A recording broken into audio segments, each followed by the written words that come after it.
Andiamo, mi hermano. Hermanos y hermanas que nos acompañan esta noche, bienvenidos y bienvenidas a su programa Charlas Bíblicas. En este día 20 de enero de 2021. Nos da mucho gusto saludarlos desde la ciudad de Querétaro, México.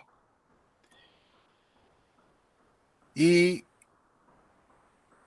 pues queremos decirles que los llevamos en el corazón, que los tenemos presentes, que agradecemos mucho su compañía, sus oraciones, por este programa y por sus servidores que los acompañamos esta noche. Queremos saludar a todos nuestros hermanos que están con nosotros en las comunidades hispanas de Canadá, los Estados Unidos y todo el resto de Latinoamérica, comenzando desde México y terminando en Argentina. También saludamos a nuestros hermanos que viven en España y en sus islas. A todos ustedes, muy amados y entrañables hermanos, un fuerte y cariñoso saludo. Asimismo queremos agradecer esta noche a las páginas que se comunican, que se conectan con nosotros para la retransmisión de su programa Charlas Bíblicas. Y queremos agradecer a la página de Sola Escritura para México y Latinoamérica, el grupo de Teología e Historia de la Cristiandad para Latinoamérica y Estados Unidos, el grupo Teteleste en Chile, y a nuestra hermana Beatriz Scampini desde Argentina, quien retransmiten. Sabemos nosotros que hay otros hermanos y hermanas que retransmiten este programa. Nos gustaría mucho que se conectaran desde un principio del programa, nos hicieran saber este dato para saludarlos. Y aunque generalmente lo hacemos un poquito más adelante en el cuerpo del programa. Así es que pues sean bienvenidos todos ustedes. Saludamos a nuestro hermano Jesús Lozada en la Ciudad de México, que con mucha fidelidad y constancia nos ayuda en aspectos muy importantes de este programa Charlas Bíblicas. Hermano Jesús, un fuerte abrazo para usted. Y paso la palabra a mi hermano Armando González. Muy buenas noches, hermanos, tengan todos ustedes. Los saludamos desde la ciudad de Querétaro, hermanos, aquí en México, como todos los miércoles. Realmente nos complace mucho tener comunión con ustedes a través de estos medios, pues que el Señor ha facilitado para que nosotros podamos platicar y charlar y pues reflexionar acerca de la Escritura. Les saludamos mucho a todos nuestros queridos hermanos que nos escuchan, a nuestros hermanos que nos oyen en España también. Les mandamos muchos saludos y, como dice el hermano, a todos los que nos escuchan en toda América, desde Canadá hasta la Patagonia, ¿verdad, hermano? Así es, hermano. Los saludamos a todos, pasando por Centroamérica. También nos acompaña el día de hoy nuestro querido y amado hermano Roberto Islas, que ahora se encuentra ahí con Platón en la dialéctica o didáctica o la pedagogía, ¿verdad, hermano? Así es, hermano. Bendiciones, hermanos. Saludándolos acá desde Querétaro, México, para toda América y España, y por ahí algunos otros lugares que nos hemos enterado que nos hacen el favor de escucharnos. Ya también sabemos que por ahí en Brasil nos escuchan. Creo que por ahí hay algún hermano que también se conecta. Y saludamos de entrada a Jorge Hernández, que ya se conectó luego en el primer minuto. Paloma Frau, Israel Pelayo, Leo Martínez. Bendiciones, hermanos, que ya se están empezando a conectar. Muy bien. Pues entonces, ¿empezamos, hermanos? Empezamos. Bueno, el día de hoy, hermanos, vamos a hablar acerca de una parte que tiene que ver con un tema que es muy importante que es muy importante en el estudio de la palabra y tiene que ver con la revelación. Tiene que ver con la revelación que Dios decide, para el hombre. Miren, hermanos, en la escritura nosotros vemos, empezando luego, en el primer capítulo de Génesis, decimos que Dios, en el principio crea Dios el cielo y la tierra, hermanos, y Dios toma la iniciativa para crear. Posteriormente, antes de que el hombre pueda reflexionar acerca de él, Dios vuelve a tomar la iniciativa y decide revelarse, esto es, darse a conocer, y utiliza varios instrumentos para poder darse a conocer. Posteriormente toma la iniciativa nuevamente y el Señor nos salva. Entonces vemos a un Dios de iniciativa que crea, que se revela y que salva. Pero en esa revelación del Señor, Dios utiliza muchas formas, ¿no? Como lo dice Hebreos 1.1. ¿Recuerdan, hermanos? Que dice Hebreos 1.1, el autor de Hebreos, varón elocuente, poderoso en las escrituras, y estoy hablando en las escrituras antiguas, y comienza su carta diciendo, habiendo Dios hablado, es decir, Dios decide hablar, y decide hablar en los tiempos antiguos, y de muchas veces, y de muchas formas, por medio de los profetas a los padres. Nosotros vemos la cantidad de escritos proféticos que tenemos, y era Dios, y hay innumerables citas, hermanos, donde Dios le dice, ¿sabes qué? Apunta lo que te voy a decir, porque es importante que no solamente te lo diga, sino que quede testado, quede escrito. Y dice que en estos posteriores días, Dios ha hablado por medio del Hijo, a quien constituyó heredero de todas las cosas y por las cuales hizo, pues también lo hizo en los siglos. Entonces, el Señor lo que hace es la máxima expresión, vamos a decirlo así, de la revelación y de la comunicación de Dios es a través de su Hijo. Dios vemos constantemente al Señor Jesús hablando y hablando y hablando y hablando y sentando todas las bases a través del Evangelio para el gran desarrollo que tenemos doctrinal en el Nuevo Testamento. Es decir, el Señor Jesús pone todos los elementos necesarios y toca todos los puntos que posteriormente los apóstoles, que también fueron instrumentos para poder hablar. Pablo se describe como embajador, y embajador es un representante,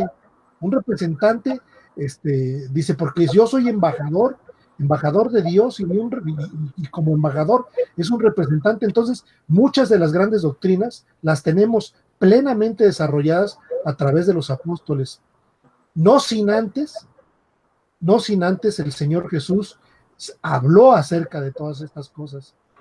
Entonces, en estos siguientes temas, no sé hasta para cuándo nos alcance, porque pueden ser varias semanas, vamos a hablar de una parte de esta revelación, una parte de lo que el Señor quiere que su iglesia y sus escogidos conozcan. Y esto es misterios ocultos. Misterios ocultos. Por eso, a estas charlas bíblicas del día de hoy en adelante, les llamamos los misterios del Señor, de Dios. ¿Cómo le pusimos, hermano? ¿Te acuerdas? Los misterios del en el Nuevo Testamento. Los misterios en el Nuevo Testamento. Y no son otra cosa más que revelaciones. ¿En qué basamos todo esto? Basamos en que la Escritura propiamente habla y enfatiza en varios puntos la palabra misterio o misterios. Misterios que fueron reservados para nosotros. Como la palabra existe como tal en la Escritura, nosotros decidimos tomar esto porque vamos a hacer enlace, como dijo el hermano José Antonio la última vez, con aquellos misterios que tienen que ver, por ejemplo, con la unión con Cristo, ¿no? Es un tema que vamos a tratar más adelante, pero decidimos tomarlo como parte de lo que Dios revela a su pueblo. Entonces, ¿qué nos puedes comentar acerca de esto, hermano José Antonio? Hermano, pues, bueno, mira, como este programa es algo así como una especie de introducción al tema a este tema que nos hemos propuesto los tres presentar a todos ustedes.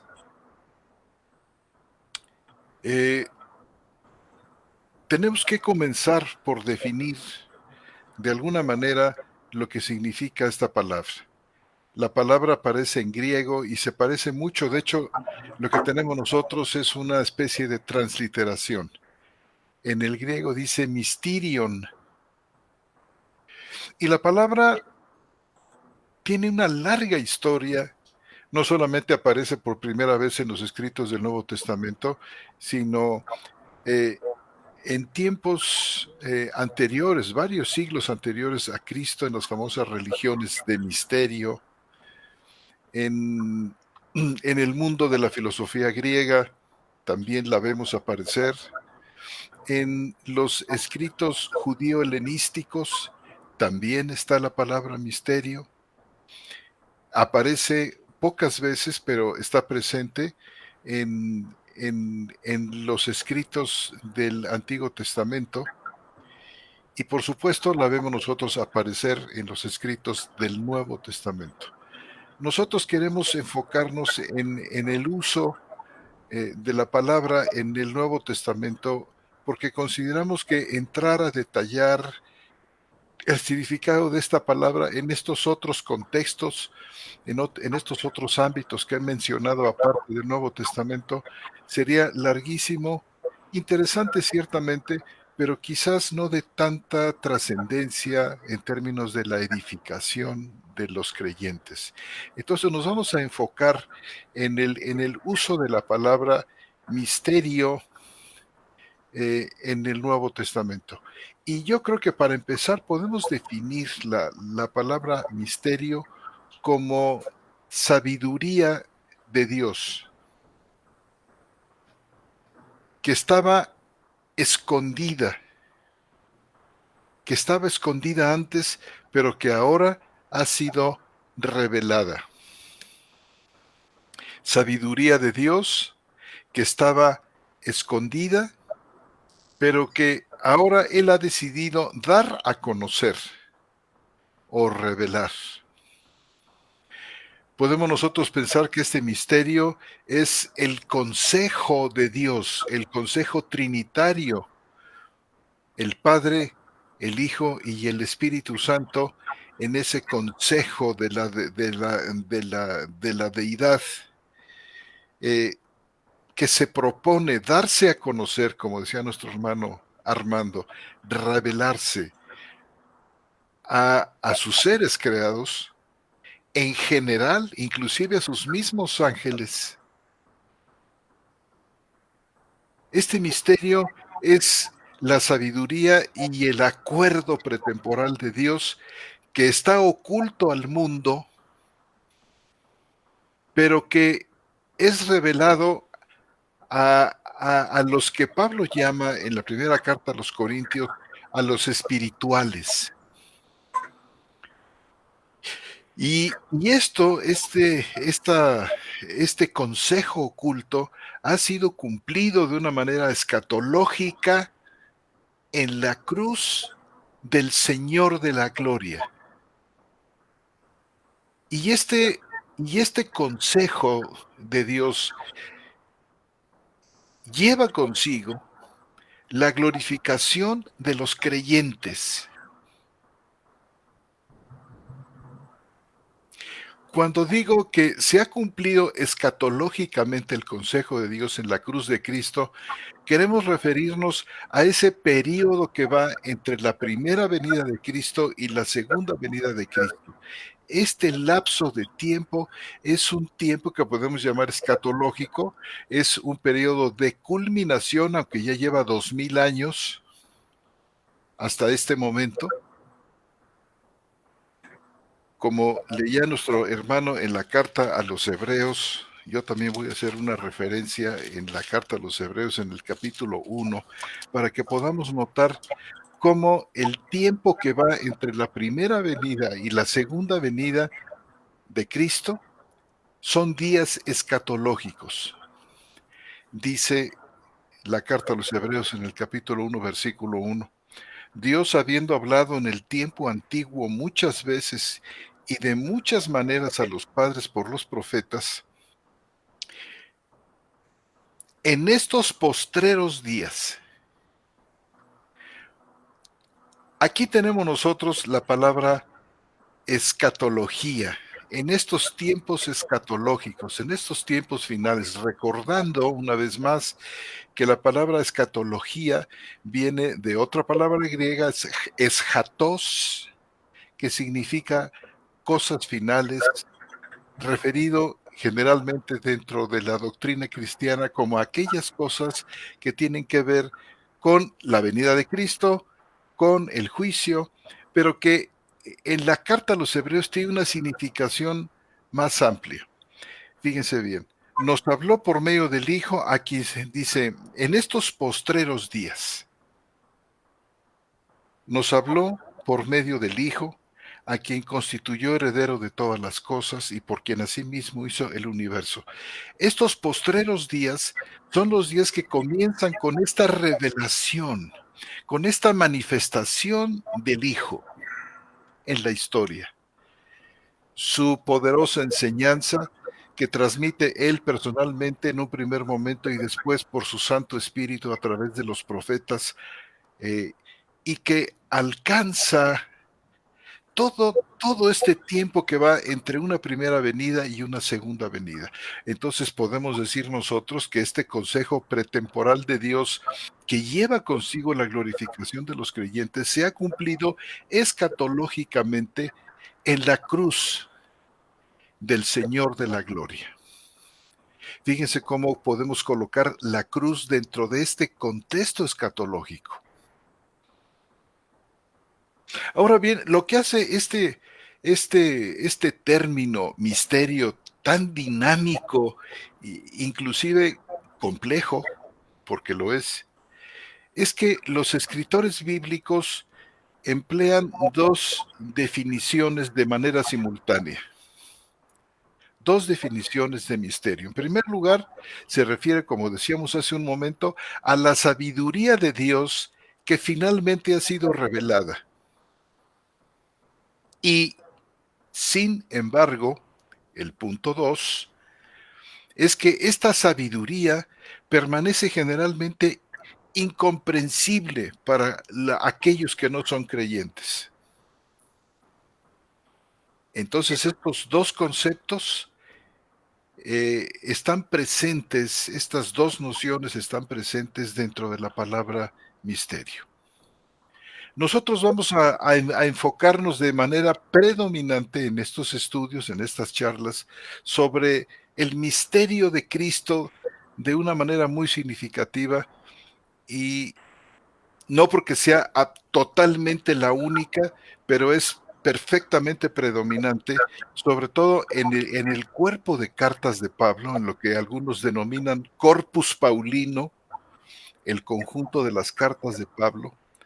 Es aquí donde nosotros queremos de manera fundamental tratar el tema del misterio, y el término está firmemente conectado con la proclamación de Cristo.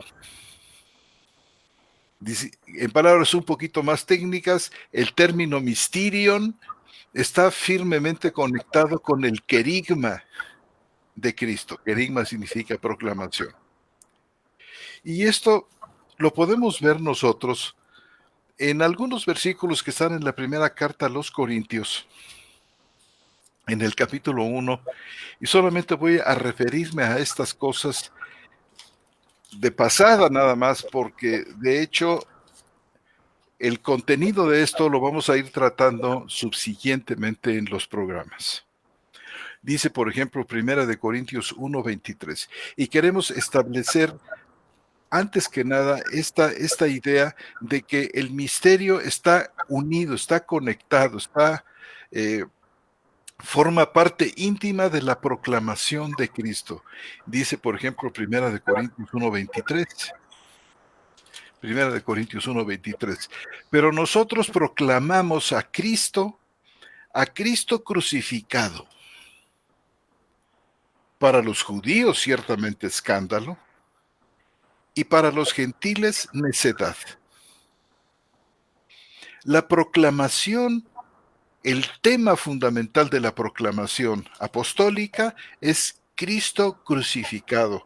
Por eso nosotros decimos que este consejo pretemporal de Dios se ha cumplido escatológicamente en la cruz del Señor. Nosotros proclamamos a Cristo crucificado, dice Pablo, y la consecuencia es que para los judíos que es un escándalo, y para los gentiles necedad. Esto dice Primera de Corintios 1:23.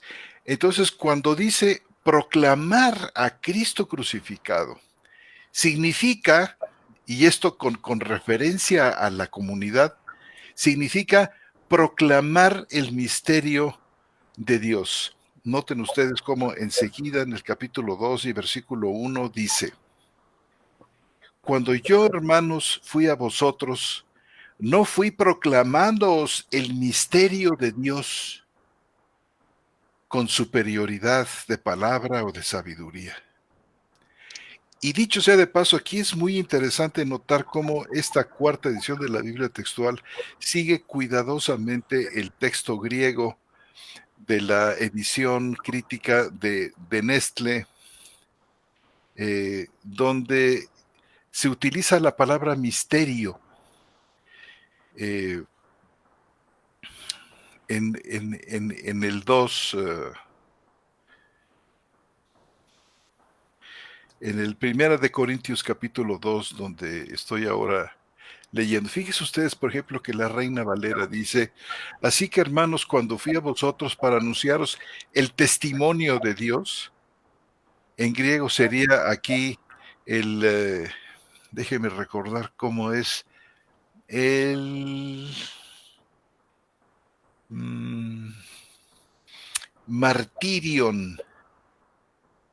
Martirion es el sustantivo en griego usado para testimonio. Un mártir es un testigo. Pero sí dice. Pero resulta que el Textus Receptus, por supuesto, presenta allí el texto bizantino, presenta martirion tu theou, el testimonio de Dios, y lamentablemente, inclusive la Biblia de las Américas habla o repite esta palabra del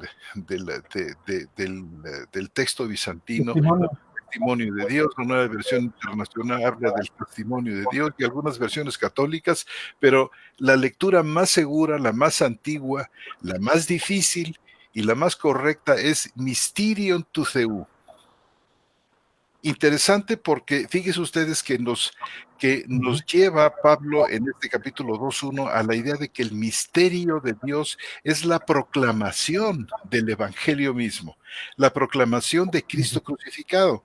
Por eso es muy importante aquí como traduce la Biblia textual, por ejemplo, la cuarta edición, que sí respeta el término misterio que aparece en el texto griego de la versión de Nestle 27 y la versión de Nestle la versión 28, donde dice: fui a vosotros, no fui dice, fui a vosotros, cuando yo, hermanos, fui a vosotros, no fui proclamando el misterio de Dios con superioridad de palabra.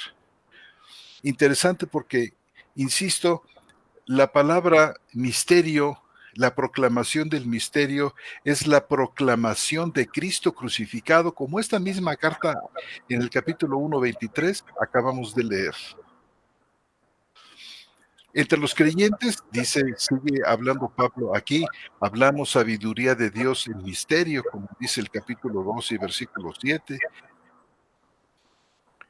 Y entonces, hablar sabiduría de Dios en misterio es, es realmente lo mismo que está diciendo Pablo en el 2.1 y en el 1.23. Cristo es el misterio de Dios, y con esto termino mi introducción, sentando esta base. El misterio es la proclamación de Cristo crucificado, que incluye una variedad de temas maravillosos, importantísimos, entre los que se incluye la unión con Cristo, de la que hablaba nuestro hermano Armando, y a la que nos referiremos al final de esta serie. Pero noten ustedes, aquí ahora pasando a la carta a los Colosenses, quiero citar rápidamente 3 versículos, 3 porciones, para que vean ustedes cómo es que Cristo es el misterio de Dios. Por ejemplo, en Colosenses capítulo 2 y versículo 2 dice: para que sean consolados sus corazones unidos en amor, hasta alcanzar toda riqueza de plena certidumbre del entendimiento, a fin de conocer completamente el misterio de Dios, que es Cristo. También en esta carta a los Colosenses, en el capítulo 1 y versículos 27 y 28, dice: el misterio oculto desde los siglos y edades, pero que ahora fue manifestado a sus santos, a quienes Dios quiso dar a conocer cuál es la riqueza de la gloria de este misterio entre los gentiles, que es Cristo en vosotros, la esperanza de la gloria. Aquí tenemos nosotros que es Cristo, el misterio, pero aquí añade algo fundamental: Cristo en vosotros, lo cual trataremos, esperamos, con la ayuda del Señor, con profundidad, para nuestro deleite y nuestra edificación más adelante. Y por último, capítulo 4 de Colosenses, aquí en esta misma carta, que dice: orando al mismo tiempo también por nosotros, para que Dios nos abra una puerta de la palabra, para hablar el misterio de Cristo, por el cual también he sido encadenado, para que lo dé a conocer como me conviene hablar. Entonces, hay un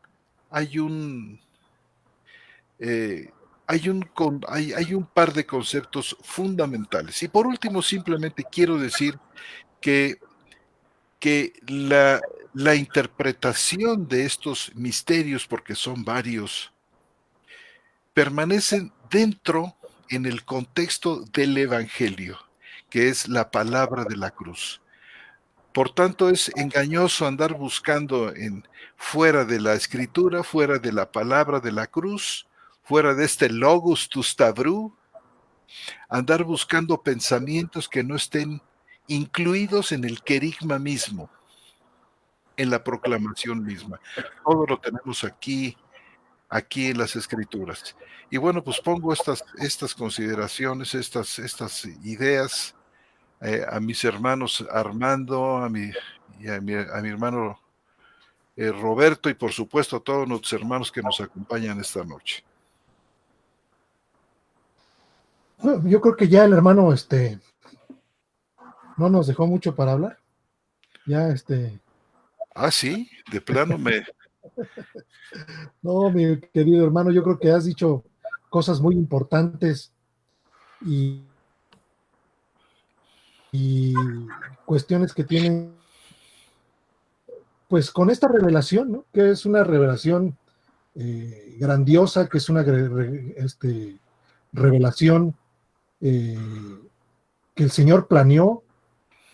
Yo aquí a veces he sostenido que, por ejemplo, en los evangelios, nosotros no vemos en todos los evangelios que Satanás haya tenido una oposición acerca de impedir, por ejemplo, que el Señor muriera. Y yo creo que no tenía una oposición porque Satanás ignoraba el plan de redención. Él no tenía la más mínima idea del caudal de bendiciones y del término del reino de la muerte y del propio y de los propios endemoniados que vemos en la escritura, porque todo eso se iba a acabar con la venida del Señor Jesús.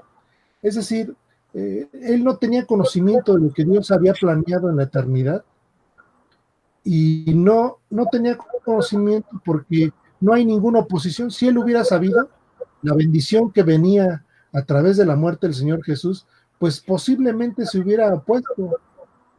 Pero sin embargo, nosotros vemos que en el curso de la historia de la salvación, vemos cómo se dan los acontecimientos y cómo el Señor Jesús termina la obra para la cual vino y nos llena de un caudal absoluto, una fuente de agua viva, un torrente de bendiciones para la iglesia. Y todos estos misterios, hermano, como bien lo dijiste, están ocultos, estuvieron ocultos, como lo acabas de leer en Colosenses 1:26. Nosotros vemos, es decir, vemos que esta historia de la redención estaba planeada en la prehistoria, estaba planeada en la eternidad, y ahí se planeó y ahí se configuraron muchas cosas de sumo interés que quizás ahorita nuestro hermano Roberto pudiera puntualizar de alguna forma, pero yo quisiera que leyéramos nuevamente Colosenses 1:26, hermano, que acaba de leer nuestro hermano José Antonio. Y si quieren leo desde el 24 para tomar el contexto, y dice lo siguiente, dice: ahora me regocijo en los sufrimientos por vosotros, y completo en mi carne lo que faltaba de las aflicciones de Cristo por su cuerpo, que es la iglesia, de la cual yo llegué a ser servidor, según la dispensación de Dios que me fue dada, para completar con vosotros la palabra de Dios. Y dice: el misterio oculto desde los siglos y edades. Es decir, esto ya tenía un plan, esto ya tenía un desarrollo, esto ya tenía toda una conformación. Es decir, en la mente de Dios ya existían todas estas cosas. Y el privilegio, en realidad, es los santos.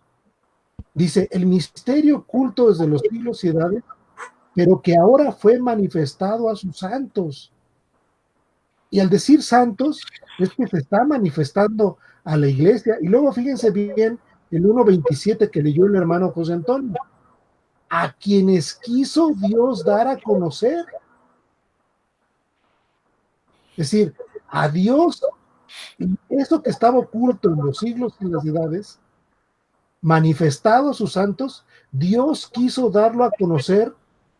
¿Cuál es la riqueza de la gloria de este misterio entre los gentiles? Que es Cristo en vosotros, la esperanza de la gloria. Y como dice el hermano José Antonio, es decir, puntualiza el hecho, dice: a quien nosotros, dice Pablo, anunciamos, amonestando a todo hombre y enseñando a todo hombre con toda sabiduría, para presentar a todo hombre perfecto en Cristo. Es decir, vemos aquí una descripción y una revelación propiamente, donde Pablo dice hacia dónde van, cuáles son los destinatarios de estos misterios. Y si los destinatarios son sus santos, entonces los destinatarios somos la iglesia, hermanos.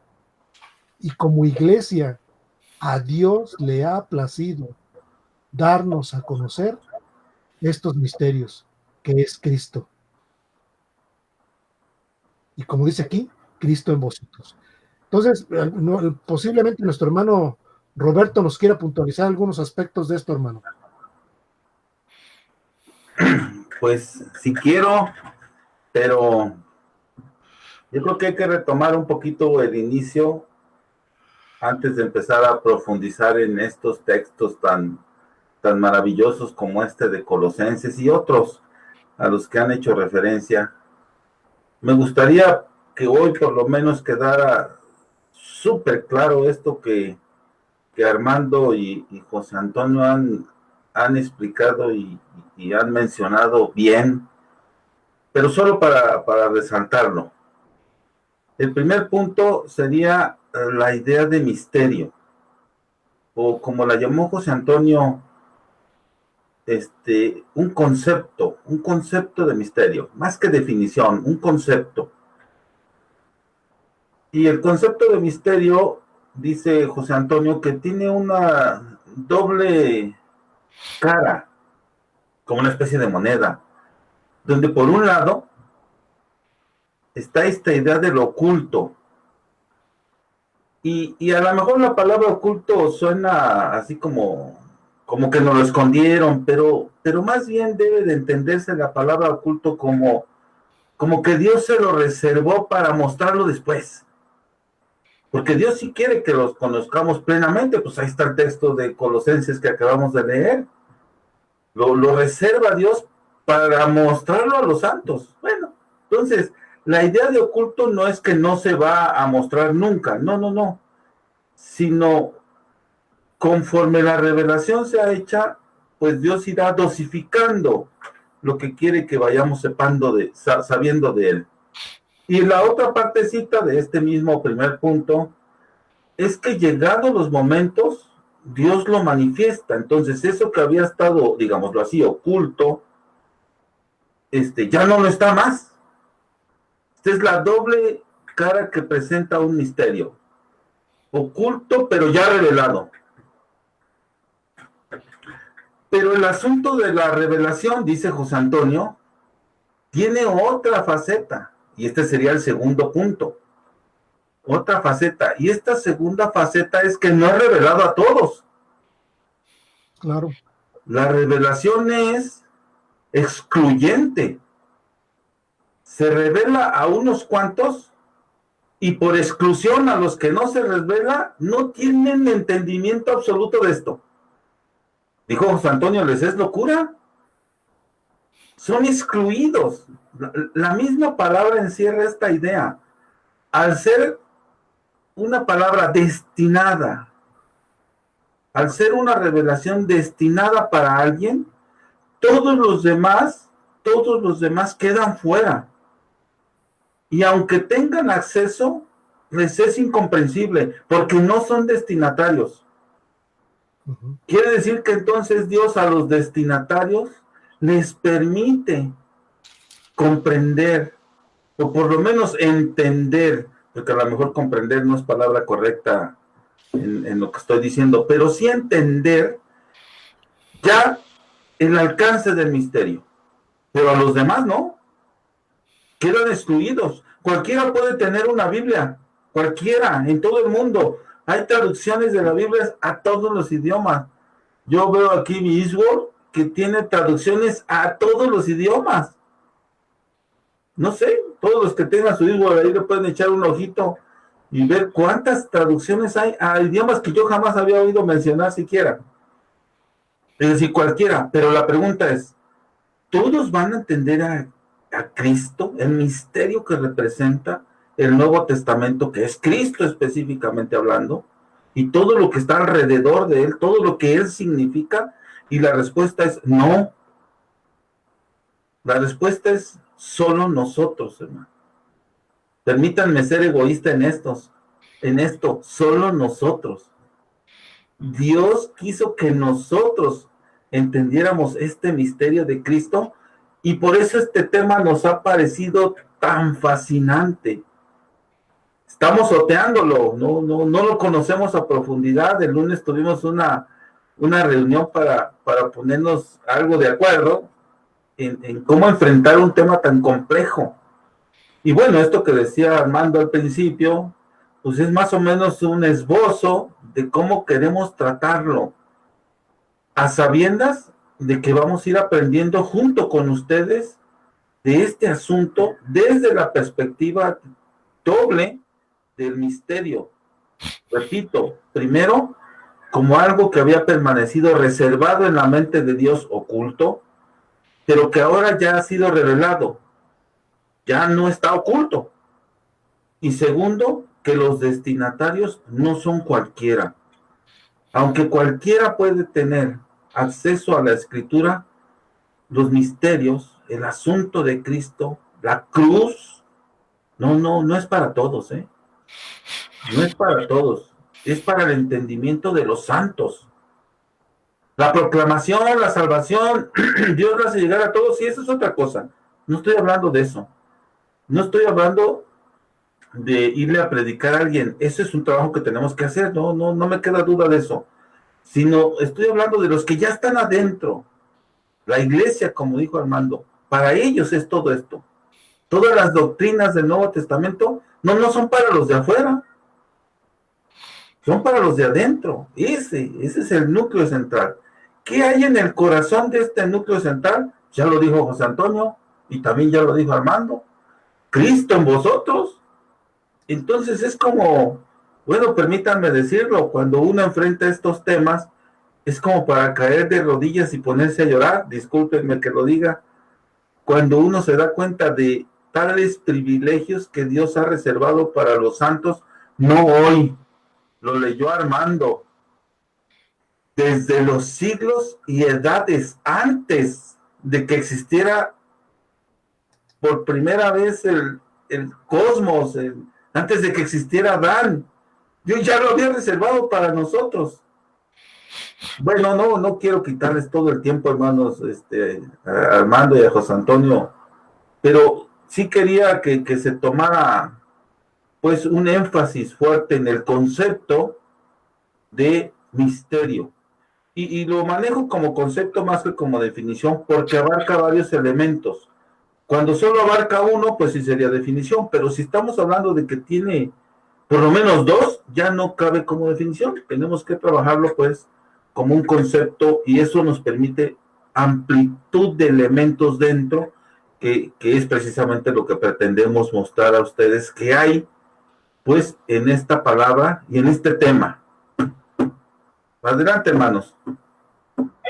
Sí, yo apoyando y tratando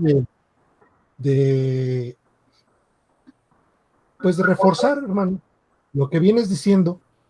Esto no solamente aplica a la cuestión de las cartas paulinas como lo acabamos de leer, sino en los propios evangelios ya lo veíamos.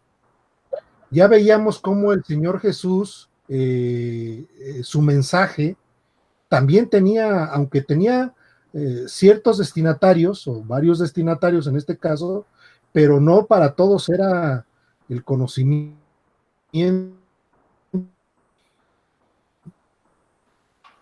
de estas cosas, eso, el intento de la revelación del Señor.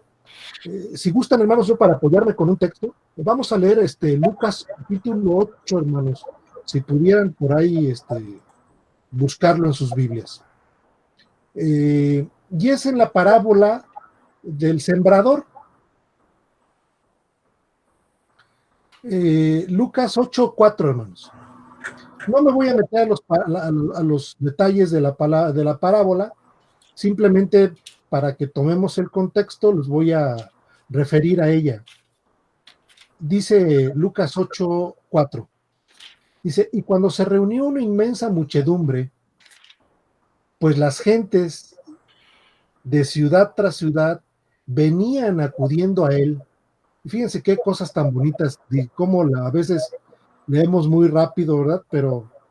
Y dice, y él les habló por parábola, diciendo, es decir, el Señor, como dice propiamente el libro de Hebreos, en estos posteriores días, Dios nos ha hablado por medio del Hijo, y aquí están pues las referencias, es decir, se reunió mucha gente, aquí dice una inmensa muchedumbre, es decir, no debieron haber sido 3, 4, es decir, ni 10 ni 15, o sea, dice una inmensa muchedumbre, pues las gentes de ciudad tras ciudad venían acudiendo a él y les habló por parábola diciendo.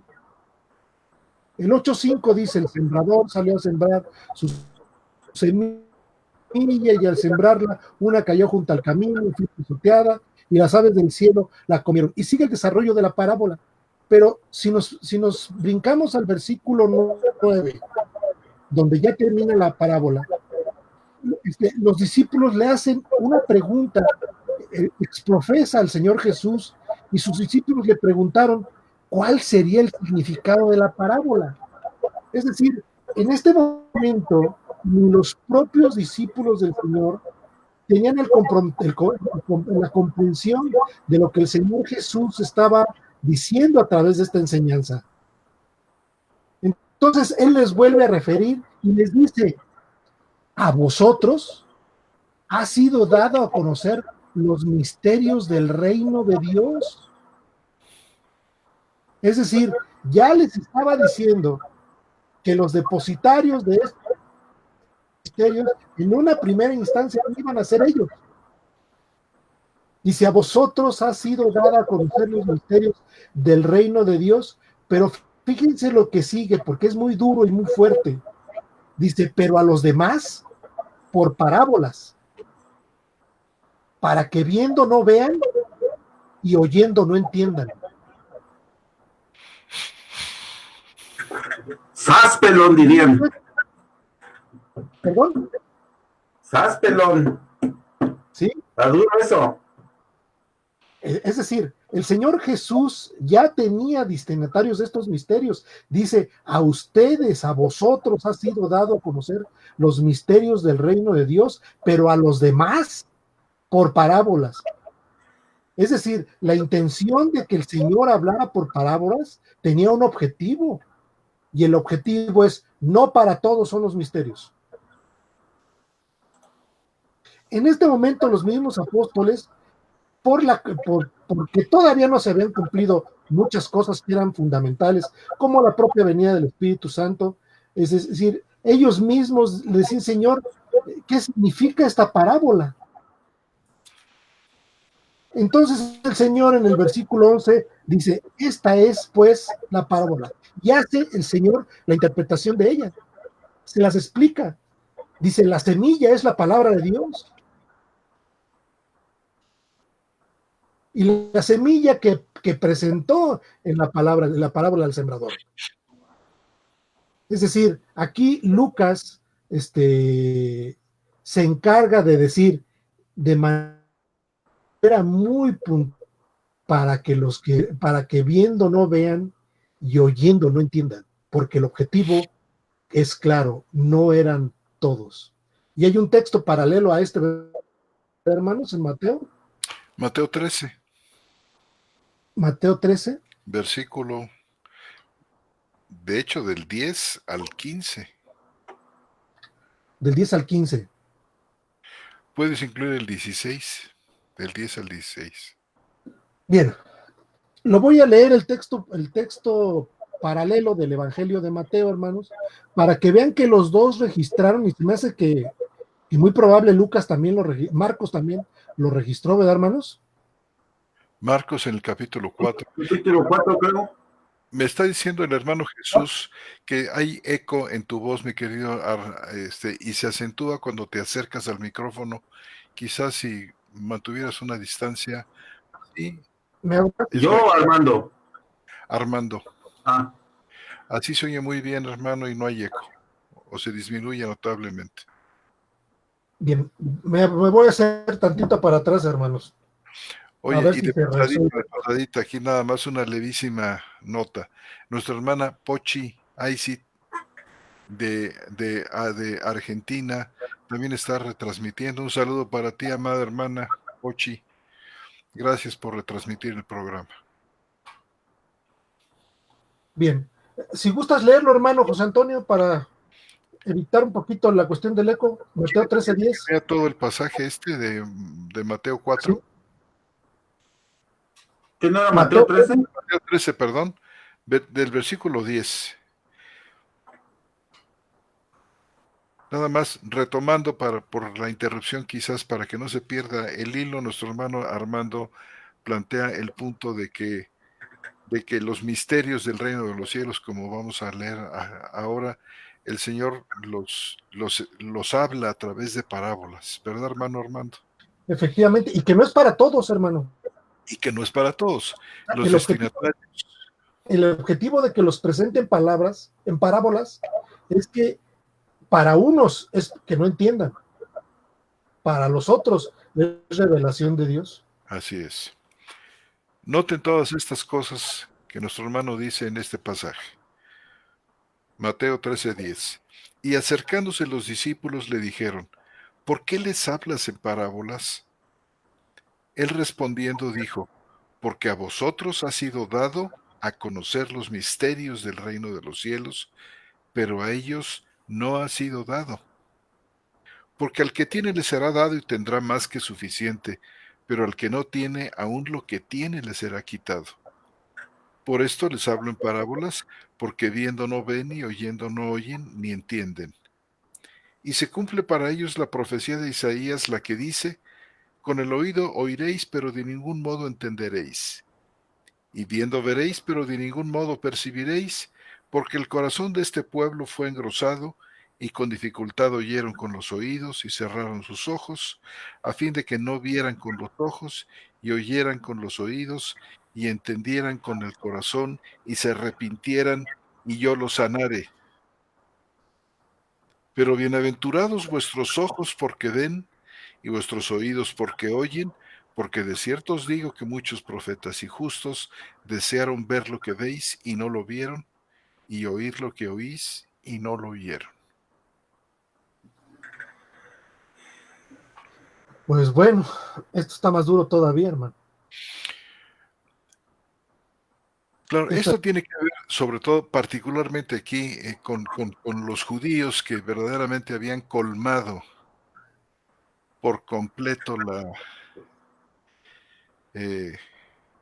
la medida,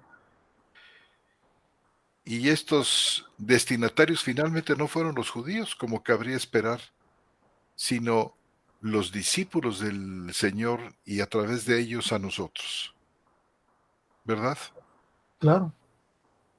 Y pues al día de hoy, como dice, para los gentiles es necedad. Como dice Primera de Corintios 2:14, ¿no, hermano? ¿Cómo dice? Dice, pero el hombre natural no acepta las cosas del Espíritu de Dios, porque para él son necedad. Y no pueden entenderlas porque se han de discernir espiritualmente. Es decir, el hombre que no puede discernir espiritualmente no entiende ni comprende ni siquiera tiene la posibilidad de saber que existen misterios que Dios preparó en las edades y en los siglos para la iglesia, hermano. Dice, en cambio, el espiritual juzga todas las cosas, pero él no es juzgado por nadie. Y dice, porque ¿quién conoció la mente del Señor? ¿Quién lo instruirá?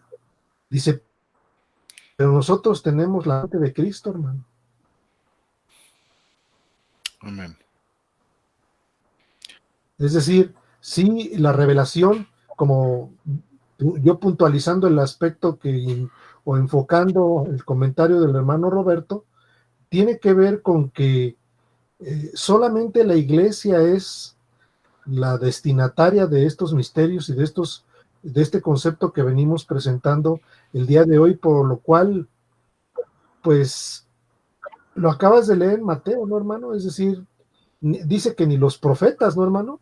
Dice, algunos desearían saber lo que ustedes, lo que Dios preparó para todos nosotros. Es una enorme, enorme bendición y es un gran privilegio el que Dios tenga preparadas estas cosas para la iglesia y para todos nosotros, hermanos. Es una revelación que se abre en el tiempo del nuevo pacto con la venida del Espíritu. Comprensible a través de la venida del Espíritu. Hermanos, pues estamos a punto ya de concluir. Mi querido hermano Roberto, palabras concluyentes para este programa. Pues yo creo que más bien habríamos de leer algunos de los comentarios, los he visto pasar muy rápido y algunos hacen referencia a cosas de las que hemos estado hablando, sobre todo citando textos muy interesantes. Y bueno, hermanos, yo espero que por lo menos esta doble idea de misterio que pretendemos presentarles, pues, haya quedado clara con estas explicaciones que dieron José Antonio y Armando, y con los pocos textos que se leyeron y se citaron, porque precisamente la idea hoy era pues presentar el tema. Lo dijo José Antonio al principio, este es una especie de introducción, y dijo Armando, no sabemos a ciencia cierta cuántas sesiones nos vaya a llevar a tratar el tema, pero sí queremos ahondar en estos y otros pasajes, para que pues el núcleo del misterio quede claro en ustedes y en nosotros, en términos de Cristo en vosotros. Ese, digamos, sería el corazón, pues, por decirlo así. Y ya lo iremos pues presentando poco a poco en las sesiones que sigan, si Dios nos da licencia para hacer esta presentación, hermano. Amén, hermano. Confiamos en que el Señor nos haga así y nos añada. Amén. Y nuestra hermana Paloma Frau, después de haber leído, después de varios versículos muy interesantes que han puesto nuestros hermanos, nuestro hermano, sobre todo Lupillo Contreras, textos estos que a los que hemos aludido hoy, nuestro hermano cita, digamos, una porción mayor de contexto en Primera de Corintios 2, capítulo 1, 2, de hecho 2, capítulo 2, versículo 6 al final. Todo este capítulo 1 y 2 de Primera a los Corintios es muy importante, y los comentarios de nosotros esta noche han girado en torno fundamentalmente a este pasaje. Invitamos a nuestros lectores a que lean estas porciones que nos propone nuestro hermano Lupillo Contreras. Nos pregunta nuestra hermana Paloma Frau, ¿por qué en 1 Juan 5:12, donde dice el que tiene al Hijo tiene la vida, ¿por qué tiene vida con mayúscula? Bueno, seguramente nuestra hermana Paloma tiene la cuarta edición de la Biblia textual, y el editor Carlos Fouchán decidió poner vida con mayúscula, quizás para distinguirla de la vida, no sé, biológica, para hacer una mención a la vida eterna, a la vida como don de Dios. Hermana, yo creo que esto es, aunque es muy importante notar que en los textos griegos, o bien todas las letras son mayúsculas, o bien todas son minúsculas, y las decisiones editoriales tienen que tomarse, porque tampoco hay puntuación, por ejemplo, no hay puntos, no hay punto y coma, no hay punto y aparte, no hay signos de exclamación, signos de interrogación, y los editores, cuidadosamente, al ir leyendo el texto, tienen que ir sugiriendo una puntuación. En las subsiguientes ediciones que se van produciendo del texto griego, hay casi siempre algunos matices que se añaden de revisión en revisión sobre dónde debiese haber un punto, dónde conviene cambiar un punto por un punto y coma, pero generalmente las ediciones no tienen esta matización de mayúsculas o minúsculas. Por ejemplo, en otros lugares la Biblia textual cuarta edición presenta tierra con mayúscula, y es realmente, no sé, obedece seguramente a la concepción que tiene el editor, que puso estos términos con mayúscula, pero lo mejor es dejarlos como están, en este caso en minúsculas, y en todo caso hacer sobre la marcha, viendo los contextos. Siempre los contextos, hermanos y hermanas, son fundamentales, nos ayudan a entender el sentido de una palabra. Por ejemplo, aquí en Primera de Juan es obvio que vida, pues es la vida de Dios. El que tiene el Hijo tiene la vida, obviamente es vida eterna. No hay necesidad tanto de señalarla con mayúscula. Nuestro hermano Lupillo Contreras dice, y cuando hablamos la palabra cruz, no estamos diciendo que el madero tenga algún poder, por supuesto, sino más bien lo que significa esta cruz en términos del sacrificio, de la ofrenda perfecta hecha por Cristo. Lo acontecido en la cruz, obra de justicia. Amén, hermano. Lupillo Contreras nos sigue citando Colosenses 2, 13, 15, y yo creo que fue cuando nosotros tocamos el tema, nos pasamos a a Colosenses, si ustedes recuerdan. Jorge Hernández dice, después de intervención, profesor Septién, no entiendo lo que está diciendo, no sé si ustedes, hermanos. ¿Cuál es, hermano? Jorge Hernández.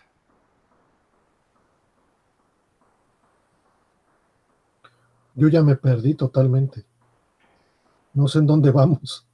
Estoy leyendo nuestro hermano Lupillo Contreras.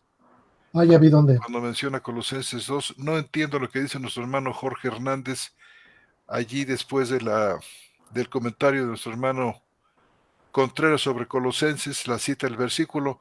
Le pido que nos lo ponga un poquito más abajo, por favor, para poderlo leer. Sergio Fernández, bendiciones. Liliana Solís, saludos a nuestros hermanos. Gelson Hernández dice, es lo que tanto anhelo, entender plenamente ese gran misterio de Cristo en nosotros. Es lo que he leído en estos días, pero falta que el Padre revele más a su Hijo en mi vida, como lo hizo con Pablo. Este es un maravilloso tema, el mejor de todos, y es nuestra unidad con la deidad. Y nuestra identidad como hijos del Altísimo. Es maravilloso estar en Cristo, tenemos todo en Él. Amén, hermano. Y confiamos en que el Señor nos va a ayudar a todos a profundizar en este regio misterio de nuestra identidad con Cristo, de nuestra unidad con la deidad. Leo Martínez, con respecto a ocultar temporalmente este misterio, Romanos 11:25 quizás pueda sumar algo. Romanos 11:25, sí, hermano, hay una relación ahí. No me acuerdo yo qué dice Romanos 11:25. Ahorita te lo leo. Lo de no quiero que ignores este misterio, que no seáis arrogantes, ¿es ese? Creo que sí, mi bro. Dice, exactamente, ese es. Porque no quiero, hermanos, que ignoréis este misterio, para que no os tengáis por sabios en vuestra propia opinión, que un endurecimiento parcial ha sobrevenido a Israel hasta que entre la plenitud de los gentiles. Y así todo Israel será salvo, como está escrito. Este es el... Pero no me quedó muy claro a mí qué es lo que quiso decir con respecto a pagar temporalmente. Es que es apagar de Ocultar, dice. disminuir. Es que como está separado me fui con la finta. Es que dice con respecto a y luego pagar. Perdón, me fui yo con la finta, ¿eh? Ya. Con respecto a ocultar temporalmente, sí, hermano. Uh-huh.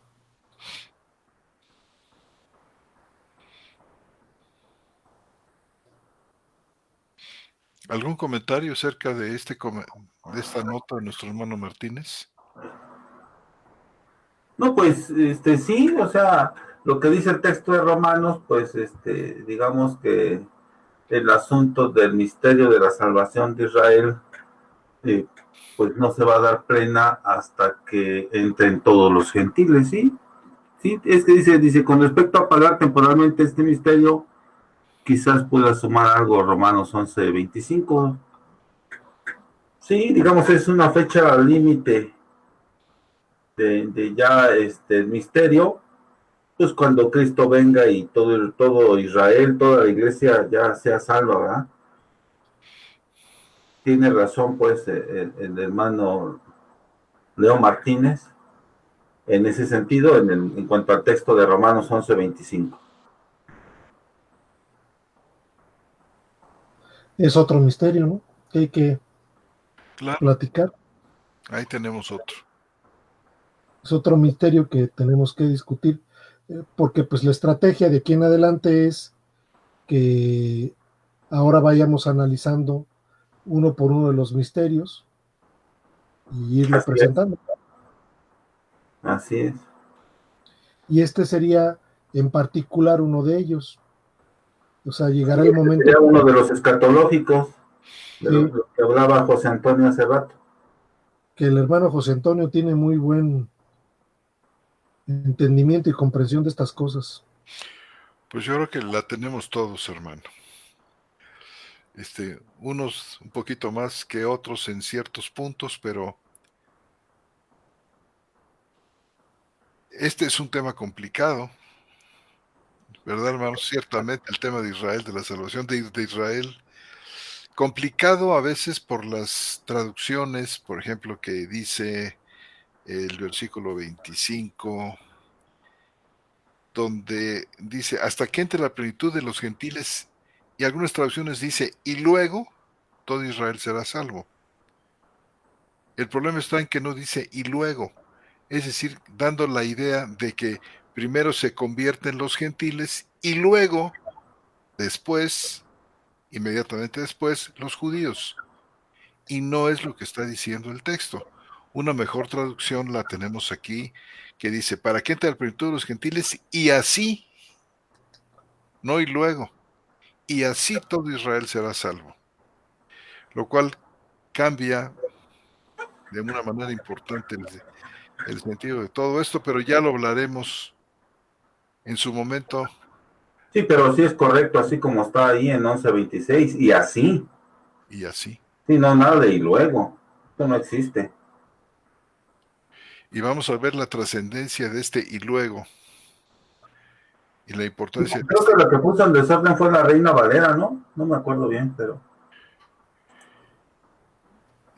No, yo tampoco me acuerdo, hay algunas versiones que lo ponen como y luego. Creo que ya ¿No? algunas lo han corregido. Y esto viene de tiempos inmemoriales, la Es famosa que Biblia del canto. era, era el 25, el 26, ¿verdad, hermano? El 26, hermano, Sí, en el 26 en la Reina Valera dice y luego. fíjate nomás. No sé si en la original oso, déjame checarla. Fíjate, en la original oso dice y así todo Israel, pues es salvo. Fíjate, la Biblia del oso dice y así correctamente, pero la del cántaro que revisó Cipriano de Sí, Valera sí, puso y luego. sí. Ya en la de 1909 ya dice y luego. Sí, Sí, ahorita la estoy poniendo en pantalla y dice y luego, sí, entonces ahí empezó el desorden. Bueno, quiero pensar, no sé, habría que rastrearlo. Pero bueno, ya será motivo de plática posterior, ¿verdad? amén, hermano, así es. Lupillo Contreras, hermanos, ¿cuál fue la causa por la que su corazón fue engrosado? ¿Por su oposición abierta al Mesías, que viendo todo lo que hacía intentaban matarlo? Sí, esta rebeldía y esta obstinación de Israel, hermano Contreras, tiene una larguísima historia, Sí, desde el antiguo pacto. donde Israel se ha mostrado lamentablemente, se mostró rebelde, duro de cerviz, frente al constante llamado del Sí, Señor. fue parte del reproche del Señor Jesús. Acuérdense que les decía, vosotros dais testimonio en contra de ustedes de que son hijos de los que mataron a los profetas, ¿se acuerdan? O sea, ¿Cómo no? era una muestra clara de esto. Son palabras muy duras, ¿no? Sí, Sí. Y yo creo que Mateo capítulo 13 y Lucas 8 son algo así como como lo que corona esta situación. Aparece el Mesías, sabe el Señor que lo van a matar ellos mismos, a los suyos vino, pero los suyos no lo recibieron. Y él habla palabras muy fuertes, dice, en parábolas, para que viendo no vean y oyendo no oigan. Y No, pero el asunto de que les fue engrosado el corazón, o sea, sí, sea, es una cuestión muy fuerte. O sea, no solamente en parábolas, sino ya el corazón estaba endurecido para que no comprendiera nada. Así como a Tan no, Faraón. ¿verdad que sí? Tan no comprendieron que hicieron pedazos el Antiguo Testamento. Sí, exactamente. Cosa que ya se explicó cuando se trató el tema de Septuaginta, ¿se acuerdan? Y los invitamos, hermanos, a que vean esos programas sobre la Septuaginta. Están en YouTube. Nuestro hermano Jesús Lozada los ha acomodado muy bien ahí. Bueno, nuestro hermano Sergio Fernández dice, Jesucristo y ese crucificado es el Evangelio de Jesucristo que le agradó a Dios, que por medio del Espíritu Santo le dio al apóstol Pablo para que predicara a todas las naciones. Habla de su obra completa y terminada en la cruz del Calvario, y por su gracia y su misericordia, la cruz de Cristo es el centro del Evangelio. Uh-huh. Pues sí. ¿Comentario? No, pues nada hay que agregar. Yo creo que no hay oposición a lo que dice Claro. Sergio Fernández, ¿verdad? Añade, así como el creyente creyó por medio de la fe en Cristo y su obra completa y terminada en la cruz, así debe mantenerse firme de la misma manera. Así es. Romanos 11 nos habla del propósito detrás de la ceguera de Israel terrenal. Leo Martínez. Bueno, ya hablaremos de ese texto que es el que estábamos platicando hace un momento. Leo Martínez, la oración de nuestro Señor Jesucristo en Juan 17 también es una gran referencia de este misterio, por supuesto que sí, hermano. El misterio de Cristo a nosotros, la unión con Cristo, por supuesto. Sergio Fernández, si tengo de qué gloriarme, es de la cruz de Cristo. Amén. Elbert Prada Gómez, muy edificantes charlas bíblicas. Gracias, hermano. Nos comenta él enseguida, hace varias semanas, los he sintonizado desde Bucaramanga, Colombia. Uh-huh. ¿Nos sabía decir cómo se enteró del programa? Solo como dato curioso. Sí, hermano, si nos hiciera usted favor, y gracias por su comentario. Lupillo Contreras, voy a buscar los programas de la Septuaginta. Sí. Magnífico. Hermanos, pues... 10 programas, ¿eh? Sí, muchísimas gracias por esta copiosa y muy interesante participación que nos sirve a todos los que estamos en este programa. Y bueno, mis queridos hermanos, pues ustedes dicen. Yo creo que ya es hora. Mi querido hermano Armando. Pues un saludo a todos, hermanos, gracias por conectarse. Bendiciones a todos nuestros hermanos que colaboran, a nuestro queridísimo hermano de La Plata en Argentina, nuestro hermano Roberto Magaldi, que también nos apoya en ir depurando y quitándole todo lo que no es parte de la charla de los programas. Le mandamos un fuerte abrazo y un enorme saludo a nuestro hermano Jesús Lozada por su invaluable trabajo en estas charlas bíblicas, que ha sido un gran apoyo para nosotros. También le mandamos un fuerte abrazo, y a todos ustedes, hermanos, que nos escriben, les mandamos un saludo y que Dios los bendiga mucho. Dice También, aquí Joaquín Salvador Espina: saludos mis hermanos amados, y cuánto edifican las charlas. Saludos desde San Juan, Argentina. La paz de Cristo para todos. Gracias, hermano. Le mandamos un fuerte saludo y un abrazo a todos ustedes. Que Dios los bendiga, hermano. buenas noches. Bendiciones, hermanos. Bendiciones.